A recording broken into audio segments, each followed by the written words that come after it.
theory, there are intriguing hints that UFOs have been with us all along. Perhaps even as far back as 12,000 years ago, when our ancestors found shelter in the darkness of caves. The walls of these primitive dwellings were often painted with figures of hunters and the animals they hoped to snare. Recently, other images have come to light. These tracings were made from caves in France and Spain, and they show pictures not ordinarily associated with hunting. Their shapes are very peculiar because they do oftentimes look like UFOs and saucers. And I'm not saying that they are UFOs or that they do represent craft of any type, only that they have a similarity to what we now perceive as maybe craft from another planet as UFOs. And one wonders where the cave people were getting the impetus for putting these on their walls. Obviously, putting paintings on cave walls was a laborious process, and you would only put down the most important things of your daily life. And here these objects appear not once, not twice, but fairly numerous times on the cave walls. The advance of civilization brought us out of caves and into cities.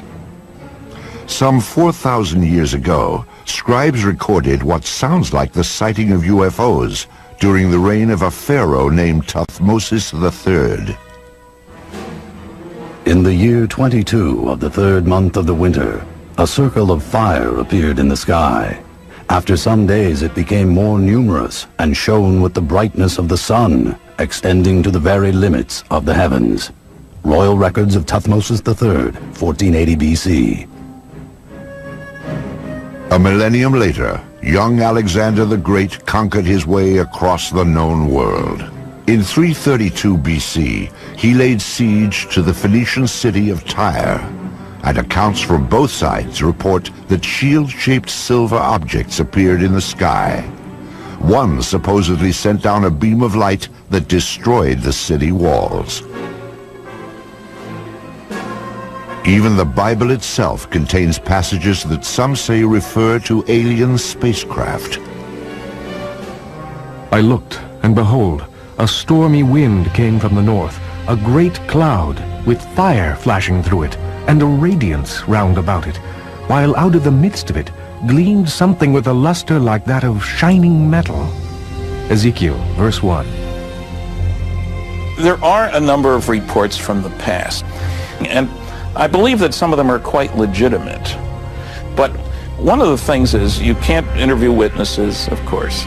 You can't get independent witnesses. You can't ask, well, what angle was it above the horizon? The problem we have with them is we have to take them totally at face value. It's always important in looking at these to remember that there are a lot of strange astronomical phenomena that only occur once in a while, like a star going supernova and suddenly appearing in the sky, or a comet which appeared unexpectedly. And so you always have to look at these from the point of view of astronomy. There could be some atmospheric phenomenon or an astronomical phenomenon that they were depicting as something supernatural. As the scientific awareness of the population grew, superstition was replaced by knowledge of what was actually going on in the heavens. However, when an object would fly across the sky and stop, or hover, or seemingly descend to the ground, or maybe exhibit many different color changes or change shape or what have you, then even those people knew that they were looking at something out of the ordinary. The residents of Nuremberg, Germany, had just such an experience on April 4th, 1561. On that day, the skies above the city filled with a chaotic array of tube-shaped objects and balls of light. Eyewitnesses called it a frightful spectacle. Chronicles of the time also report extraordinary displays over Basel, Switzerland, during the summer of 1566. These events were depicted in primitive woodcuts made by eyewitnesses. However, it was the talented master artists that have left us the most fascinating images. In 1998, an Italian writer named Daniela Giordano earned an award for her landmark study of the enigmatic flying objects depicted by Renaissance artists. She discovered that not only did the artist have these objects in the picture, but he also had people looking at these objects and shielding their eyes as though the people were actually noting with amazement that something unusual was in the sky. It's unknown why the object's there, but it does appear and it looks like a UFO. This apparently traditional religious work is known as the Madonna and Saint Giovanni. Here too, a witness to the flying object is placed unobtrusively, yet unmistakably, in the background. And it's very obvious that this person's attention is directed to the flying object. And the artist obviously wanted viewers of the painting to see that not only is there the Madonna in the painting, but that there's also an object in the background. Curious airborne craft show up in other media as well. These tapestries from the 1500s depict the life of the Virgin Mary. Lurking in the background is the familiar shape of a 1950s-style UFO.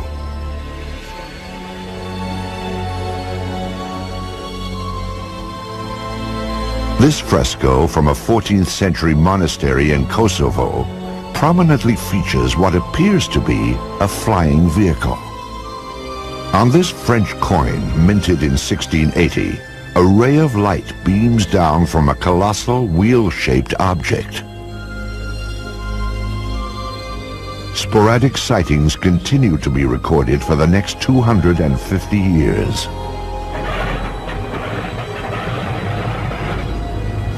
In the 1940s, World War II pilots joined the long list of UFO eyewitnesses. Some of these pilots would later come forward to tell their stories as interest in UFOs increased after the war. Pilots on all sides of the conflict, the Axis and the Allied pilots, reported strange objects, sometimes flying off the wingtips of their airplanes, and seemingly exhibit intelligent maneuvering. If you tried to fly the airplane toward it, the object would fly along with you and just keeping off the wing, or dive down or fly above. You couldn't catch up with it. I talked to a pilot of a B-24 bomber during World War II, and he said one circled around their airplane. Round, smooth, sleek. They all expected to die instantly because this must be a new German secret weapon and it was going to shoot them down. We sure don't have anything that looks like that and flies like that. I have one account where they actually fired out and they seemingly went through it. They didn't damage the object at all. Allied pilots thought they were secret weapons of the Germans. Germans thought they were secret weapons of the Allies, England and America, and they were even seen in the Pacific theater. However, after the war, it became clear that neither the Allies nor the Axis had produced these super aircraft. Someone else had. And they did exhibit maneuvering that, again, was much like the types of objects that were seen immediately after the war ended and called flying saucers at that time. Many believe that in July of 1947, near the top-secret airbase at Roswell, New Mexico, the United States military finally got a close-up look at these mysterious spacecraft. The Army Air Forces has announced that a flying disc has been found and is now in the possession of the Army.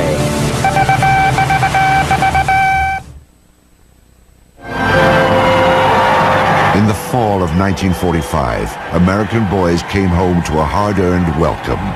They had faced unspeakable horrors. Now they would head for suburbia and get started on the baby boom. At the same time, another new era was dawning, the age of flying saucers. The enigmatic spacecraft that had appeared from time to time through the centuries would now take center stage. The age of innocence was over. The wave of modern UFO sightings began simply, with no photos, no radar returns, and no physical evidence.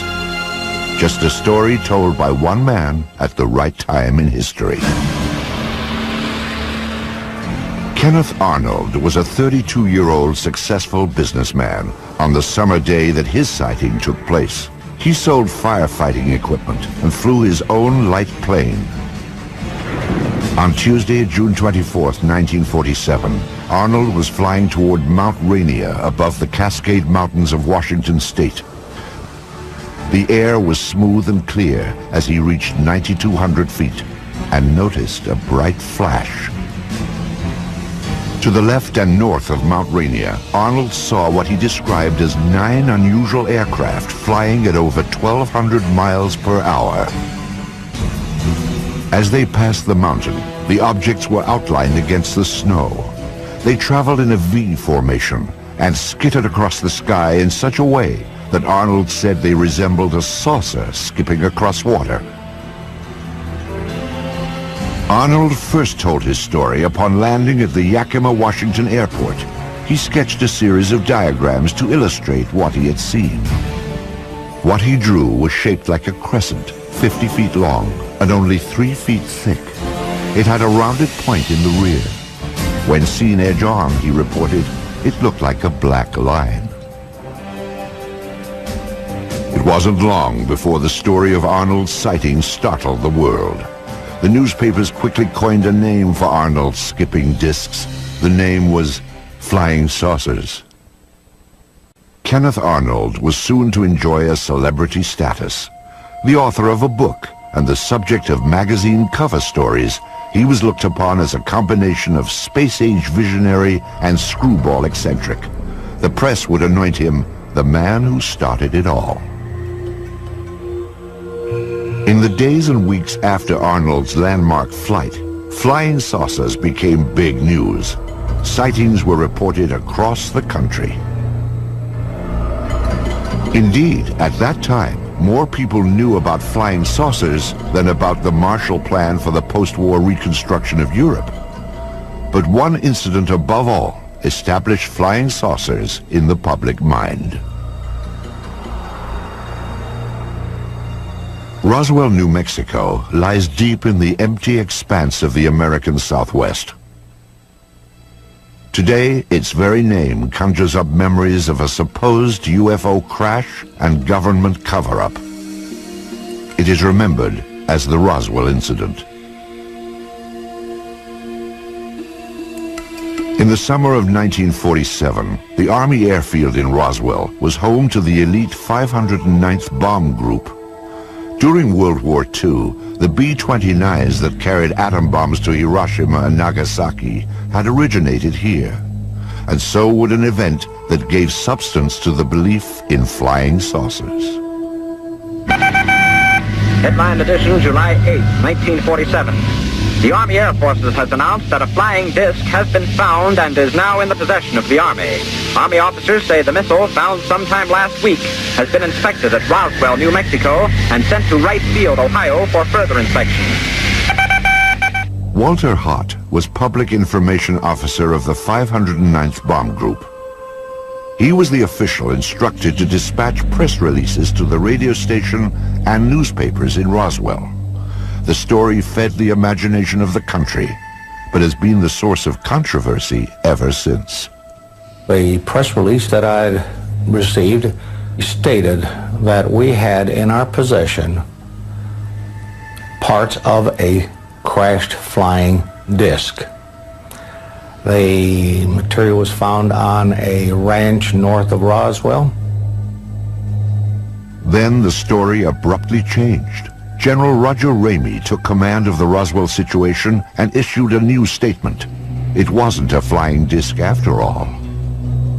To me, I think it was one of the slickest cover-ups by admitting that we had the material, and then a higher authority says, no, you don't. Flying saucer or weather balloon? Both Air Force stories couldn't be true. One fact was undisputed. Something had crashed at Roswell. A rancher named Mac Brazel discovered the metallic debris in this isolated rangeland outside of town. The wreckage was strewn over more than half a mile, and Brazel alerted the base, assuming a military plane had crashed. Jesse Marcel Jr. recalls that his father, the intelligence officer at the Roswell Army Airfield, had been dispatched to the debris site to determine what had crashed there. The night that my dad came home, He was very excited. He woke my mother and myself up and said he wanted to show us something very strange. And as I recall, he said this was parts of a flying saucer. I was 11, almost 12 at the time, and I had seen pieces of an airplane and weather balloons and things like that, but this was not like anything that I'd ever seen before. And the most intriguing portion of the debris that I recall seeing was what appeared to be I-beams. When I looked at this with the light reflecting on it, I noticed what appeared to be some symbols or writing along the inner surface of this I-beam. And the implication was this was something that came from some other planetary system. Author Kevin Randle researched the Roswell incident and learned more about the debris Major Marcel had collected. You have something called metal foil, been described by various people as like tin foil or lead foil. You wad it up into a ball, you drop it on the table, it unfolds itself and there's no sign of a crease. Randall interviewed some people who say they actually handled the mysterious wreckage back in 1947. It was all wadded up when he dropped it, and when he dropped it on the table and it hit the table, it spread out just like it was water. And so they all started holding it and playing with it, and they were trying to cut it with their knives, and they tried to burn it with their lighters, and they couldn't do any damage to it at all. There were also rumors of a second crash site with even more stunning discoveries. Frankie Rowe's father said that the fire department was called to the scene. There he had observed nothing less than actual extraterrestrial beings. They'd gotten a call on what they thought was a plane crash about 30 miles north of Roswell. And when they got out there, it was not an airplane. He said it was a flying saucer that had crashed. And there were little, what he called little people, and he said one of them was still alive. That there were two that were covered up laying on the ground, and he said they had been covered up, it looked like with body bags. And the one that was walking around there didn't appear to be hurt. Through his research, Kevin Randle has established what he believes happened next. According to a number of the eyewitnesses, the craft and the bodies were taken to Hangar 84 at the Roswell Army Airfield, where they were held for a period of time before the various flights were initiated and sent out of Roswell. Randle believes that crates containing the alien bodies and flying saucer wreckage were shipped out of the heavily guarded Hangar 84, never to be seen again. When the Air Force produced one meager weather balloon at the Roswell crash debris, many concluded it was part of a cover-up. In the 50s, there was the belief that the U.S. Air Force had proof of some sort that these were alien spaceships and was covering it up to prevent panic.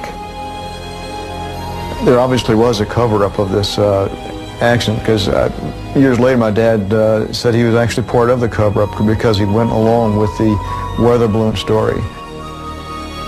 Indeed, according to Marcel, his father revealed that he had been ordered to pose with wreckage from a weather balloon. My dad explained to my mother that this was a non-event. Don't even discuss it with your friends. Don't talk about it.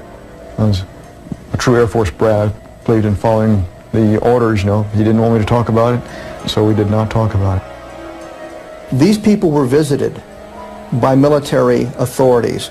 They were told to keep quiet. Frankie Rowe recalls such a visit from a man in a uniform. He started getting louder, and he kept saying, "Don't you understand? You did not see anything." And he had a nightstick type of thing with him that was kind of hanging on his belt. And he took that out, and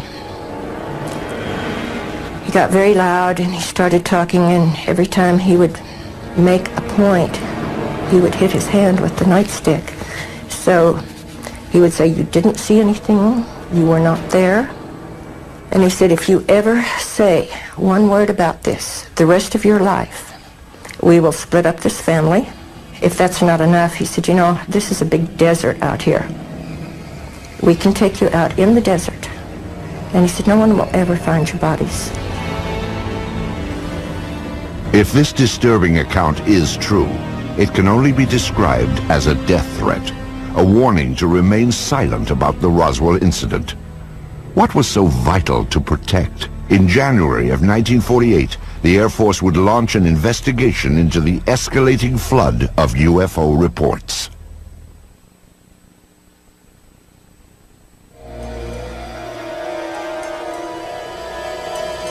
Something crashed at Roswell, New Mexico. But whether the object that fell from the sky in July of 1947 originated here on Earth or somewhere in outer space has been hotly debated for more than a half-century. Perhaps it truly was a weather balloon, as the Air Force insists. If so, that would deflate one of the seminal events in the history of UFOs. However, if the object was in fact extraterrestrial, the issue then becomes, what business did it have at Roswell? At the time of the Roswell crash, New Mexico was host to the most advanced military and scientific experiments on the face of the planet. In fact, the Roswell area was the only place in the world where testing of cutting-edge radar, rockets, and nuclear weapons could all be found. Perhaps these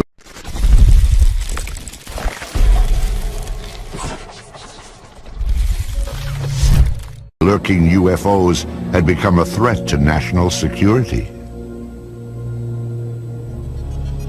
The Air Force quietly began investigating the rash of post-war sightings in January of 1948.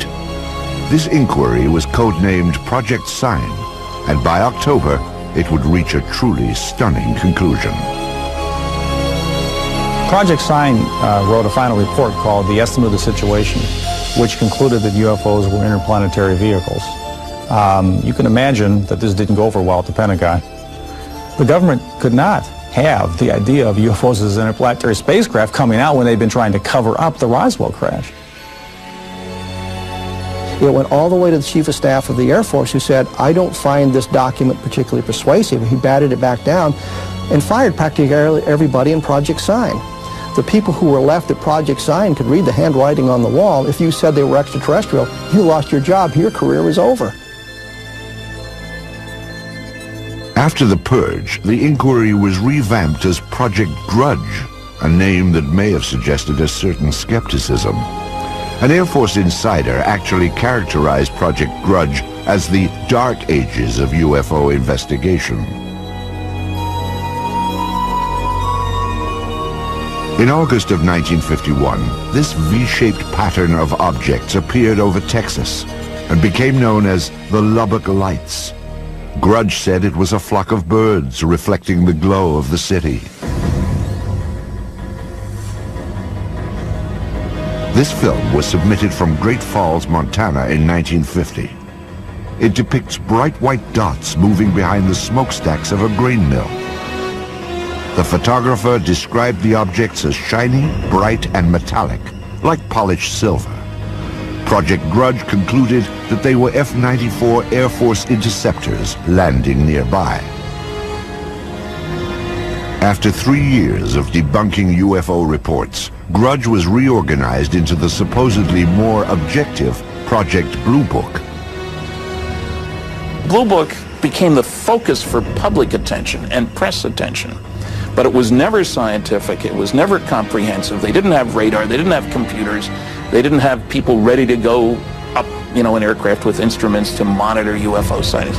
Typically, an officer, a sergeant, several secretaries, their job was primarily to try to tell us that there was nothing to flying saucers.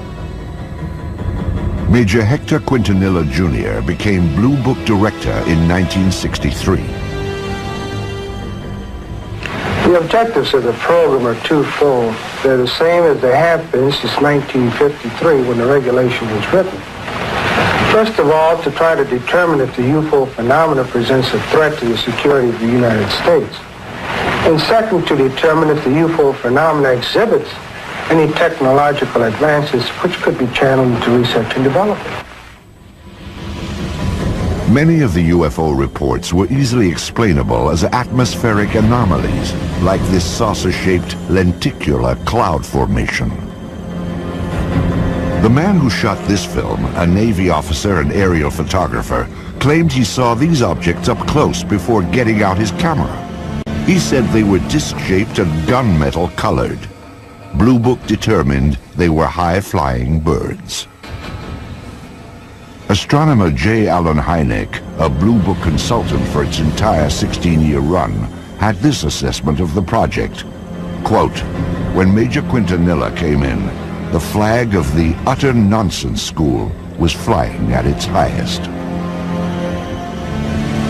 Blue Book's most notorious nonsense came in March of 1966, when it dismissed a wave of credible sightings, including many by policemen, as swamp gas. In December of 1969, the Air Force closed down Project Blue Book and washed its hands of UFOs. Few scientists were willing to approach the subject. However, there were some who embraced UFOs without reservation.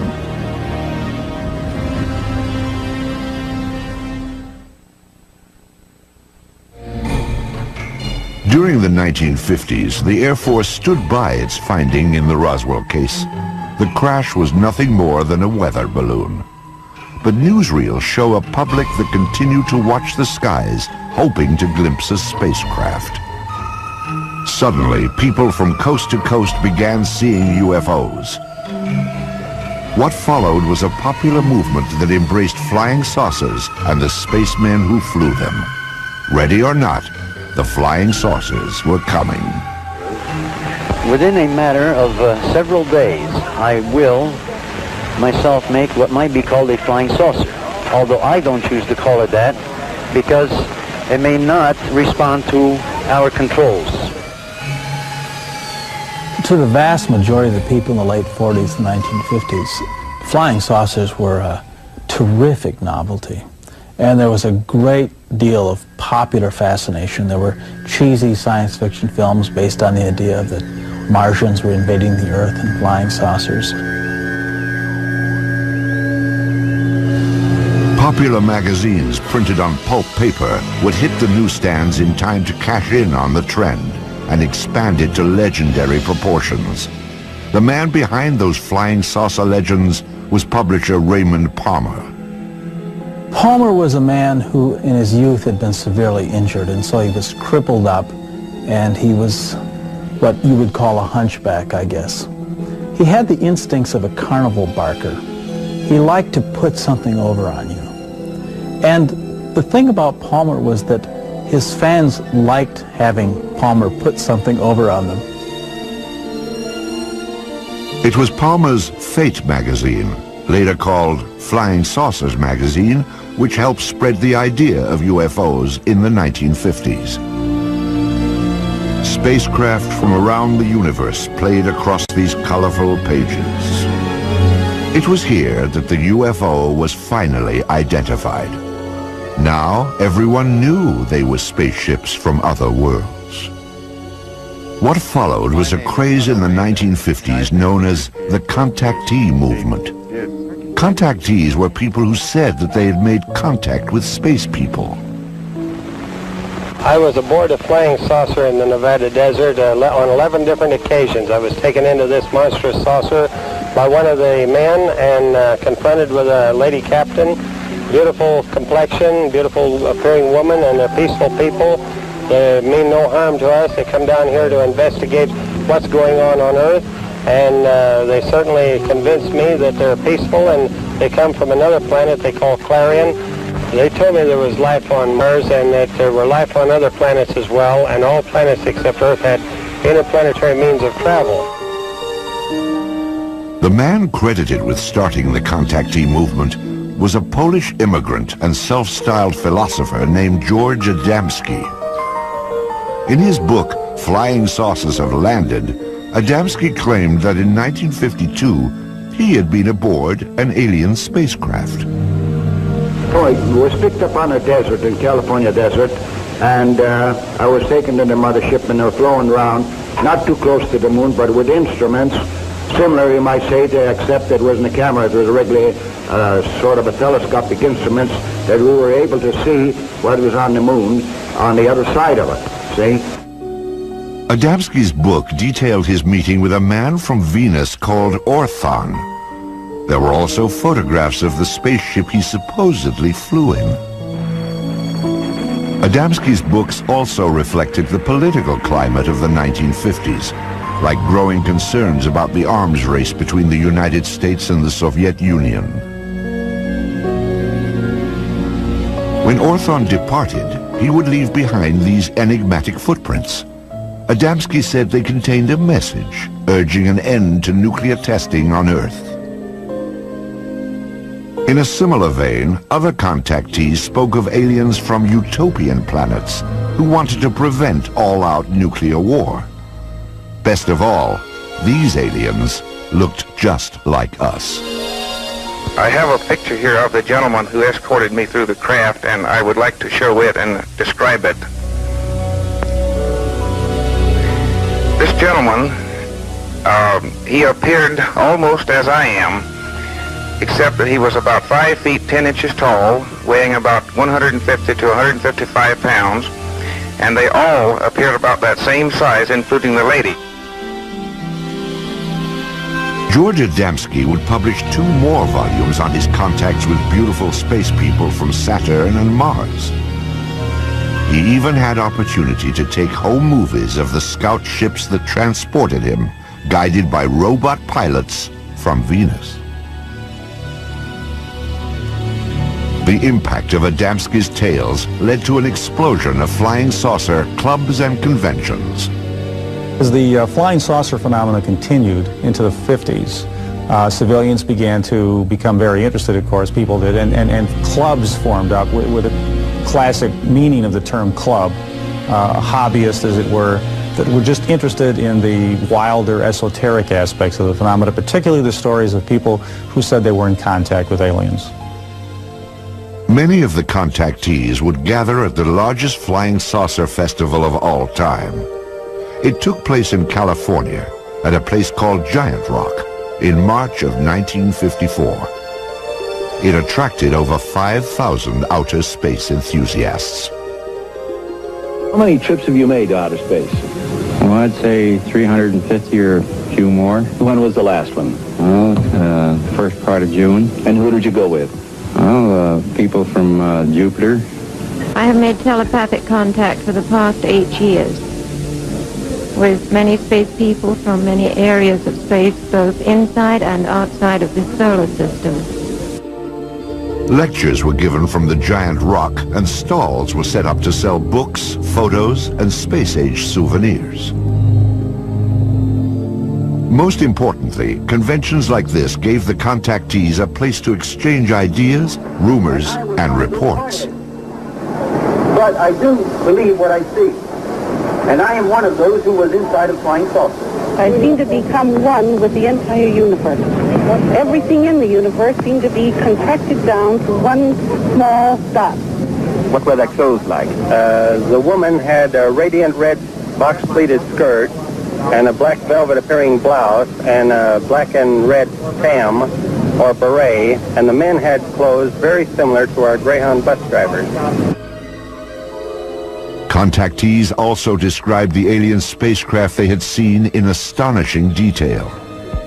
On July the 12th, I took a trip in a flying saucer, which I am pointing right here. The saucer was well equipped with rooms, bedrooms, bathroom, toilets, and this saucer, I went up into Mars, over the moon, Venus, Clarion, and Orion.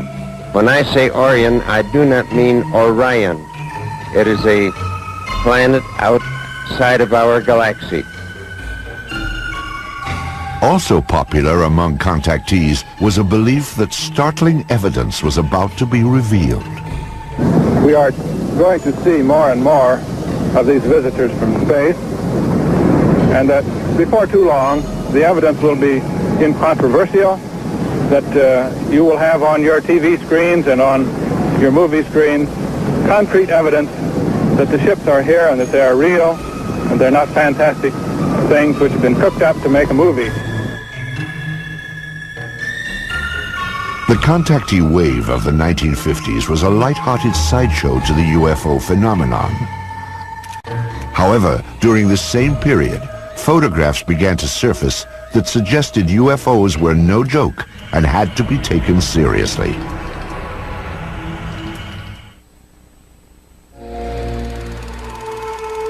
They are round, they are cigar-shaped, and they are cylindrical.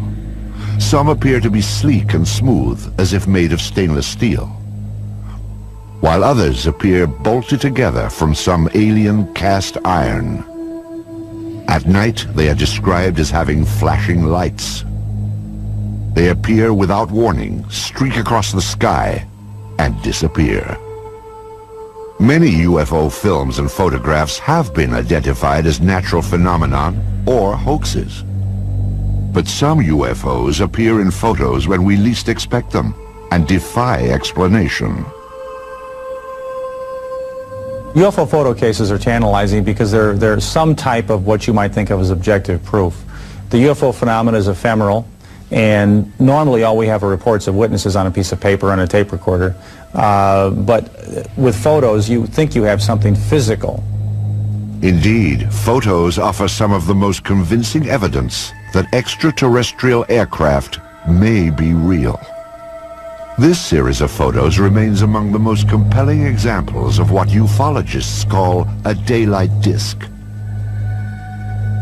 The photographs were taken on July 29, 1952 by George Stock, outside of his lawnmower shop in Passaic, New Jersey. Stock reported that as he was working outside at 4:30 p.m., he looked up to see something unusual flying overhead. Using an inexpensive box reflex camera, he snapped pictures of what he described as a disc-shaped object with a metallic bottom. It hovered momentarily, then accelerated and flew away. All that remains of this astonishing daytime visitation are a few pictures. But are photos reliable evidence for UFOs? Dr. Bruce Maccabee is an optical physicist employed by the United States Navy. His official research involves high-energy space lasers, but his interest also lies in the detailed analysis of UFO photographs. Of particular interest to Dr. Maccabee are photos which show no evidence of a hoax or misidentification and cannot be otherwise explained. One such case began at a farm in rural Oregon in 1950. These are two photos taken by a farmer and his wife in 1950 in McMinnville, Oregon. Here's the first photo and here's the second, and we'll get a little bit of a blow-up on these. Using image enhancement equipment, Maccabee brings